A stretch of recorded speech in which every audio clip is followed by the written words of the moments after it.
Welcome back to the Quiet Minds podcast, where we explore the unique experiences of introverts and provide insights to help you navigate the world with quiet confidence.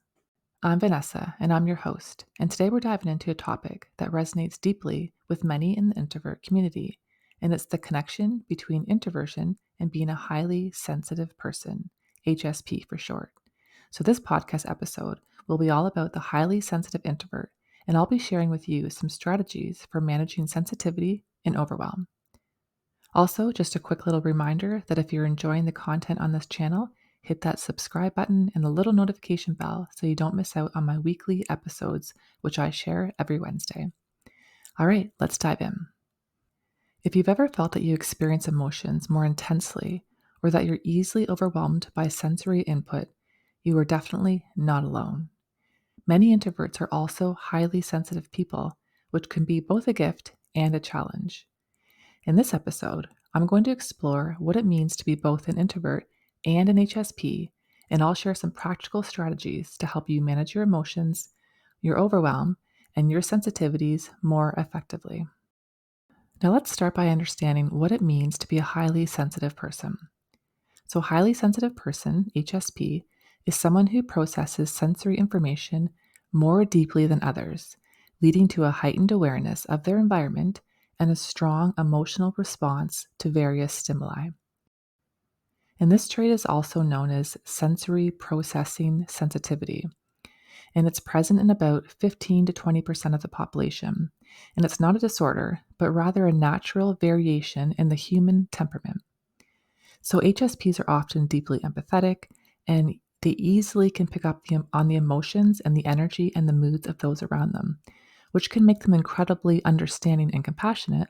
However, this heightened sensitivity also means that they are more prone to feeling overwhelmed by situations that others might find manageable.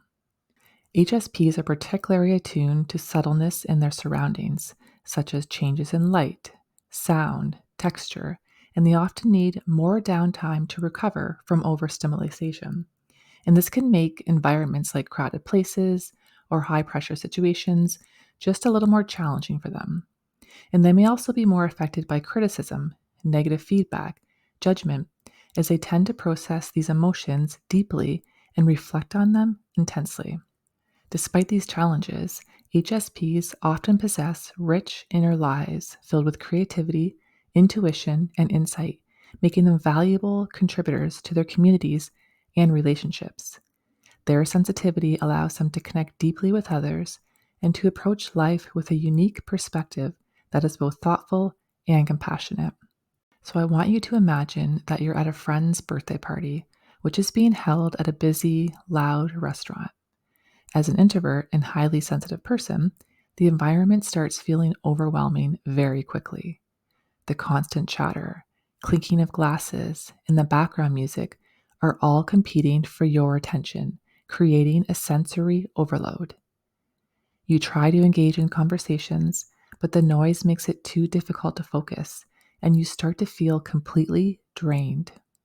To make matters worse, the bright lights and crowded space amplify your discomfort.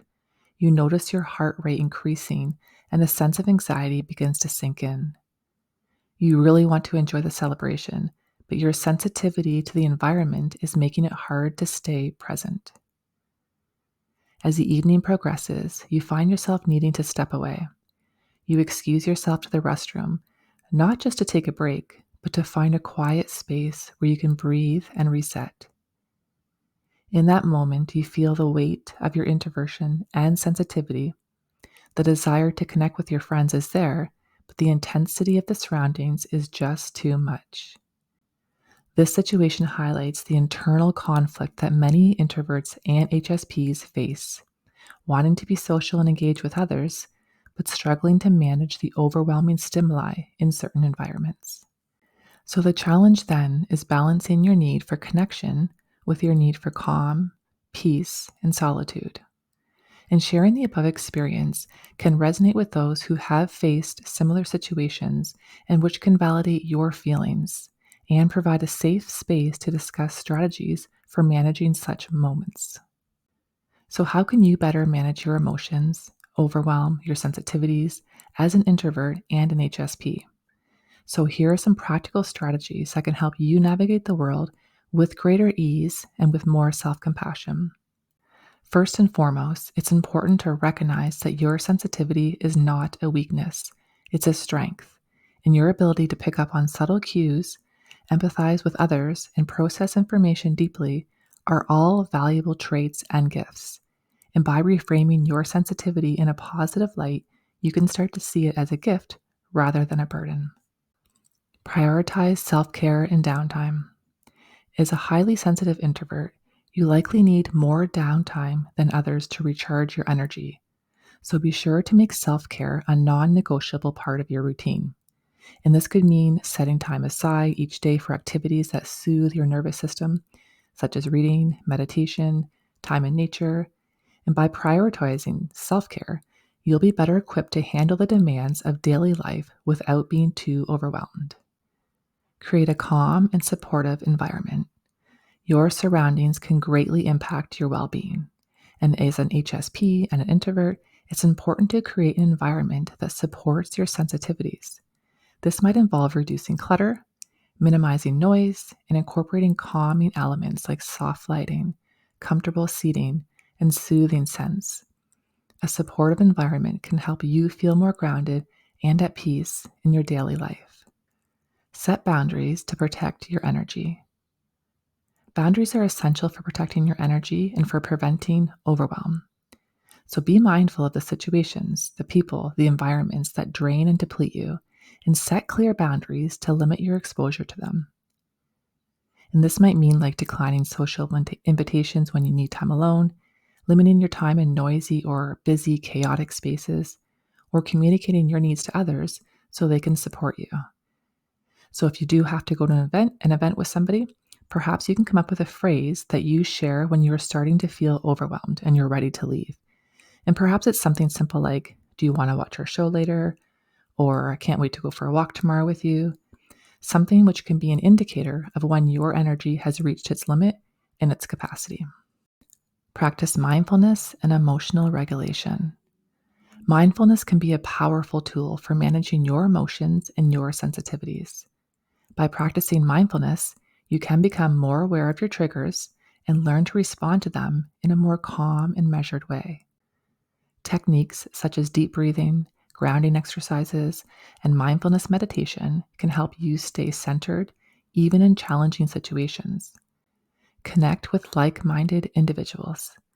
It can be incredibly validating to connect with others who share similar experiences, whether it's through online communities like our Introvert community on Instagram, support groups, or friendships. Finding like-minded individuals can provide a sense of belonging and understanding. And sharing your experience with others who just get it, it can help you feel less alone and more empowered to embrace your introversion and sensitivities. So, managing emotions, overwhelm, and sensitivities as an introvert and an HSP is a journey that requires self awareness, practice, and self compassion. Just remember, it's okay to take things at your own pace and to honor your needs and to prioritize your own well being. As an HSP and an introvert myself, I didn't understand before why I'd go into like stores like Walmart or Costco and I would feel dizzy, overwhelmed, anxious. And then I started to understand more about myself and realize that I am sensitive and things like fluorescent lighting, other people's energy, that all can affect my energy. And once I could understand that about myself, I started to use the tools that I shared with you, but also when I would feel that overwhelm, that I wouldn't feel so anxious knowing that it's just how my body's responding to the environment I'm in. So breathing through that overwhelm and that sensory overload just to ground my energy again is what's helped me with my sensitivities. And like even sometimes moments where, say you're cooking, the dog's in the way while you're trying to move around the kitchen, the music's on, somebody's calling you, like all of these different stimuli, and suddenly you feel like so stressed in your body, like you feel like jumping out of your skin, right? You just need silence. You just need everything to stop. So that you might be able to relate with that, because I've talked to a lot of people in our community who are definitely also highly sensitive people, and they've shared the same, and they thought something was wrong with them. But I think once we understand that we're just sensitive to things, and our body, it takes a little bit more time to process things. And again, when there's so many things going on, it's hard for us to stay present, right? Because our brain is trying to go to like 5 different things at one time, and it really can't do that. So when you're feeling overwhelmed in those moments, take a few minutes to step aside. Just say, like, well, if you're with someone, like, I just need to go up to my room or whatever you need to do, and ground yourself, ground your energy, bring yourself back to the present moment, release everything, breathe, and reground yourself. It's just too many things happening at one time for you, and you need to be in a space where there's silence and there's calm so you can gather your energy back. I understand, like introvert or HSP, those are just labels, but I find they're labels that help us understand who we are. And when we understand who we are, we just get to live more fully in the energy and essence of our true self. And that's a powerful place to be. So it's not thinking things are wrong with us because we have sensitivities or we're different than everybody else. It's our uniqueness that sets us apart. And introverts, we're not people that want to fit in or follow the crowd or be the norm of society. We just want to be ourselves. So, once again, as always, I'm grateful for the community that I've created and that you are all a part of, because I get messages often from people in their 20s, 30s, 40s, 60s who are now understanding who they are. And by sharing the things that I share, they have found more peace in their life. They found more grace, more self-understanding. And I can't express what that means to me to hear what that means to other people. So grateful for our community. And I'm grateful for you who listened to this episode today. I hope it helped you.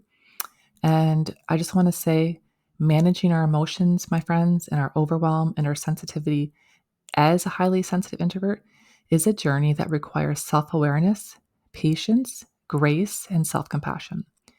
And just remember, it's okay to take things at your own pace, to honor your needs, and to prioritize your well-being. And by embracing your unique qualities and implementing the strategies that I shared with you today, you can create a life that feels balanced, fulfilling, and true to who you are. Before we wrap up, I just want to remind you that you're not alone in this journey, and the Quiet Mind community is here to support you. And together we can navigate the complexities of being an introvert with acceptance, with love, and resilience. So thank you for tuning into this episode of Quiet Minds. If you found this discussion helpful, please consider liking, subscribing to my channel, and sharing this podcast with others who you feel might benefit from it. And your support means the world to me, my friends, and it helps me reach more introverts and HSPs who are seeking guidance and community. All right, that's it for today's episode. Until next time, take care of yourself, honor your sensitivities, and stay true to who you are in your beautiful heart of hearts.